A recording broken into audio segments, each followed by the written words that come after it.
Hello दोस्तों, welcome to my channel R chemistry classes. R chemistry classes जो channel है वो कुछ दिन से वीडियो नहीं लेके आ पा रही थी क्योंकि मेरा तबीयत ख़राब हो गया था। अब तबीयत थोड़ा ठीक हो गया है तो अब से हम डेली क्लासेस लेंगे और डेली वीडियो लेक्चर्स अपलोड होते रहेंगे। इसलिए आप चैनल को सब्सक्राइब कर लीजिएगा और अपने फ्रेंड्स के साथ शेयर करिएगा। और अब तो कॉलेजेस में एडमिशन वगैरह भी हो गए हैं और क्लास स्टार्ट हो गए हैं, तो आप इस वीडियो के थ्रू आपको अपनी पढ़ाई में आसानी होगी और आपको हैंडमेड नोट्स भी मिलते रहेंगे।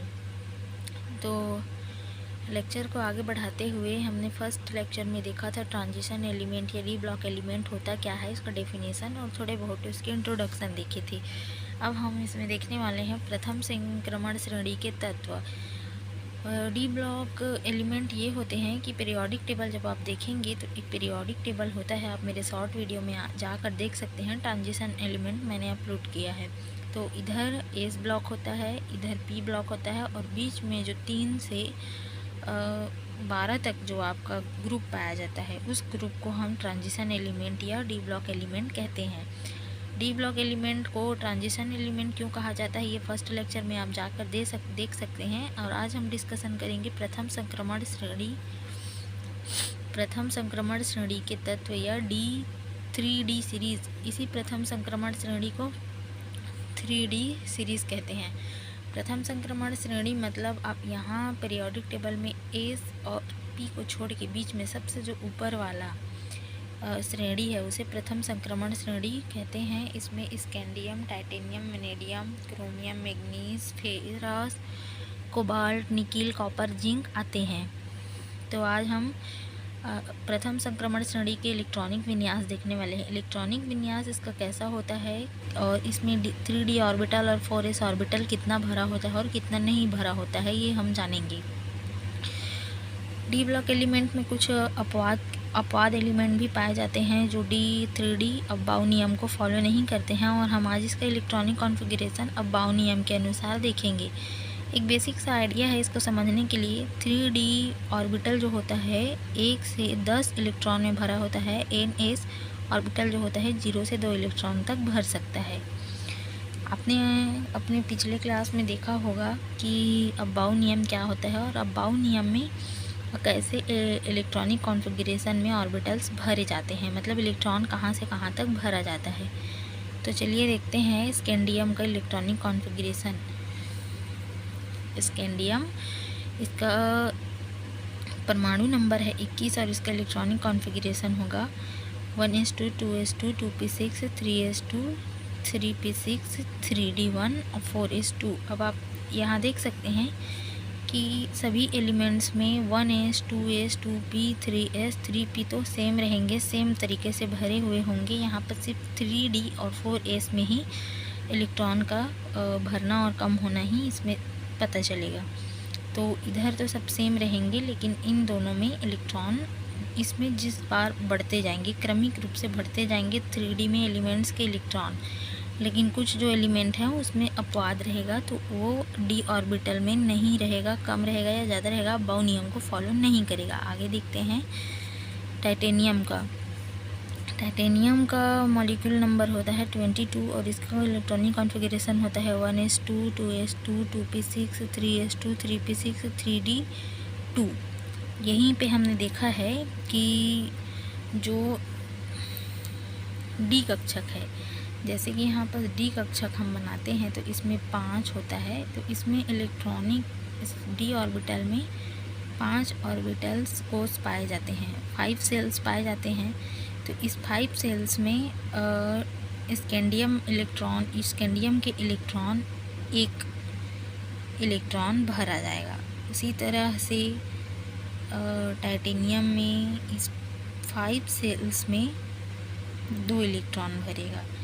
ये ऐसे इस तरह से ये लाइन से भरते जाता है। जैसे कि 3d1 है तो यहाँ 1 इलेक्ट्रॉन भरेगा, 3d2 है तो यहाँ 2 इलेक्ट्रॉन, 3d3 है तो यहाँ 3 रहेंगे। ऐसे करके यह सीरीज़ क्रमिक रूप से बढ़ते जाता है। कहने का मतलब क्रम से क्रम यह बढ़ते जाता है और इसमें इलेक्ट्रॉनिक कॉन्फ़िगरेशन में फिर वही 4s में और 3d में कितना इलेक्ट्रॉन क्या भरता है ये देखने को मिलता है। अब वैनेडियम का देखते हैं। वेनेडियम का परमाणु क्रमांक होता है 23। इसका इलेक्ट्रॉनिक कॉन्फ़िगरेशन होता है 1s2 2s2 2p6 3s2 3p6 3d3। जैसा कि मैंने आपको बताया था कि इस सीरीज़ में जैसे जैसे इलेक्ट्रॉनिक कॉन्फ़िगरेशन में परमाणु क्रमांक एक एक नंबर इंक्रीज़ होते जाता है, वैसे ही इसमें इलेक्ट्रॉनिक विन्यास में भी इलेक्ट्रॉन इंक्रीज़ होते जाते हैं और यह लाइन से भरते जाते हैं 3D कक्षक में। और उसके बाद आएगा 4s1। फिर वही मैंगनीज़ का देखेंगे तो मैंगनीज़ का 25 होता है और 1s2 2s2 2p6 3s2 3p6 और 3d5 4s2। तो यहाँ पे हम देखेंगे कि ये क्रोमियम एक अपवाद है। एक अपवाद के माफिक पता चलता है इसका कि ये अबवाव के नियम को फॉलो नहीं करता है और इसमें d ऑर्बिटल में 4 इलेक्ट्रॉन ना आके 5 इलेक्ट्रॉन होता है और 4s ऑर्बिटल में 4s1 इलेक्ट्रॉन होता है। इसको आप याद कर लीजिएगा कि ऐसा इसमें शॉर्ट टाइप क्वेश्चन पूछ सकता है कि कौन सा ऐसा मॉलिक्यूल है या कौन सा ऐसा ट्रांजिशन मेटल है जो अबबाव के नियम को फॉलो नहीं करता है या अबबाव के नियम में नहीं चलता है करके। तो आप इसको शॉर्ट टाइप क्वेश्चन में ऑब्जेक्टिव वगैरह में पूछ सकते हैं, तो क्रोमियम को याद कर लीजिएगा। उसके बाद मैंगनीज़ का देखते हैं तो मैंगनीज़ का इलेक्ट्रॉनिक कॉन्फ़िगरेशन होता है 1s2 2s2 2p6 3s2 3p6 3d5 और 4s2।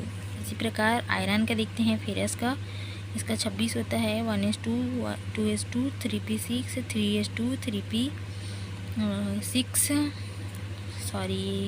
एक मिनट।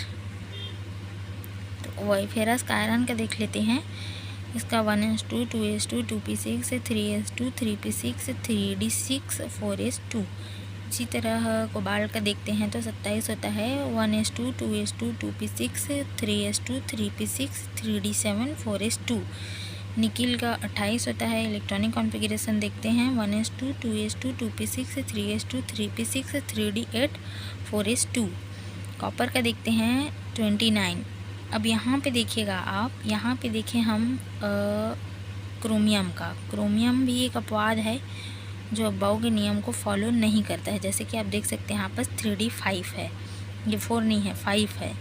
उसी तरह कॉपर भी एक प्रकार का d ऑर्बिटल में अपवाद होता है या ट्रांजिशन मेटल में अपवाद है जो अबबाव के नियम को फॉलो नहीं करता है।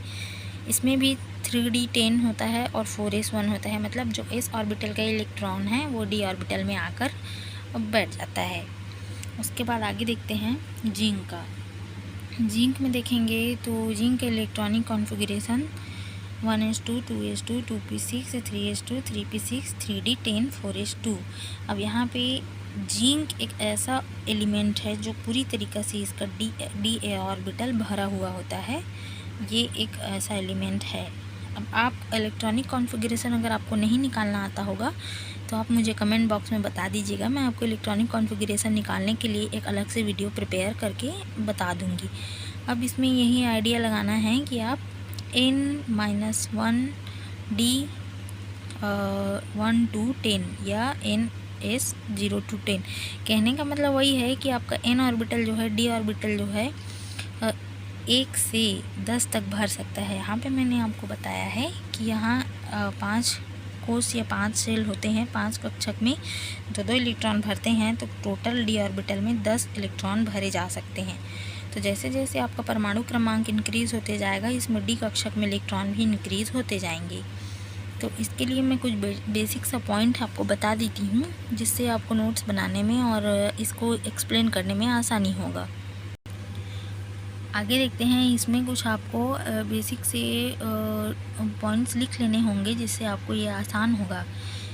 एक पॉइंट है, पॉइंट नंबर 1, इनका सामान्य इलेक्ट्रॉनिक विन्यास n-1 d 1 to 10 ns 0 to 10 0 to 2 होता है। कहने का मतलब है इसमें s ऑर्बिटल में 1 से 2 इलेक्ट्रॉन भरे जा सकते हैं और d ऑर्बिटल में 1 से 10 इलेक्ट्रॉन भरे जा सकते हैं। इससे ज़्यादा या इससे कम नहीं भरा जा सकते। इसमें कम हो सकता है लेकिन ज़्यादा नहीं भर सकते। मतलब d ऑर्बिटल की कैपेसिटी 10 इलेक्ट्रॉन लेने की है और s ऑर्बिटल की कैपेसिटी 2 इलेक्ट्रॉन लेने की है। तो s ऑर्बिटल में आपका 1 सेल होता है तो उसमें 2 इलेक्ट्रॉन आते हैं और d ऑर्बिटल में आपका 5 सेल होता है तो उसमें 10 इलेक्ट्रॉन आ सकते हैं। पॉइंट नंबर दूसरा देखते हैं, क्रोमियम 24 और कॉपर 29 की इलेक्ट्रॉनिक विन्यास अबबाव नियम के अनुसार नहीं होते हैं। इनके निम्न कारण हो सकते हैं। पहला, इनमें एस ऑर्बिटल का इलेक्ट्रॉन डी ऑर्बिटल में चला जाता है, जो कि डी ऑर्बिटल को अर्धपूरित या D5 या पूर्णपूरित D10 करता है। मैंने वही बताया आपको कि इनमें से जो डी ऑर्बिटल में एस ऑर्बिटल के इलेक्ट्रॉन चले जाते हैं, जिसके वजह से यह एक अपवाद की तरह भी देखा जाता है। उसके बाद पॉइंट नंबर 3 देख सकते हैं, क्रोमियम एवं कॉपर को छोड़कर सभी एलिमेंट को 4s ऑर्बिटल में 2 इलेक्ट्रॉन होते हैं।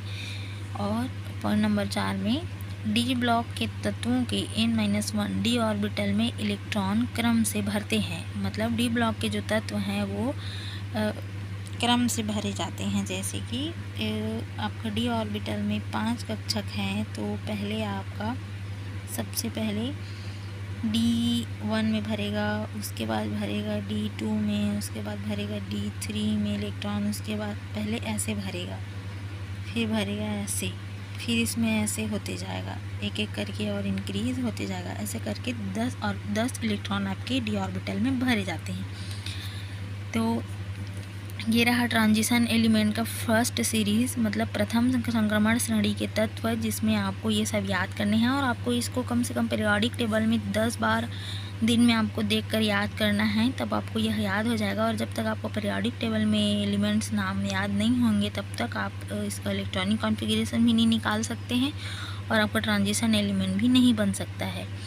तो यह हैंडमेड नोट्स आपको मिल सकता है। और इसके बाद हम देखेंगे थर्ड लेक्चर में इसकी प्रॉपर्टीज़ क्या होते हैं या डी ऑर्बिटल के प्रॉपर्टीज़ क्या होते हैं।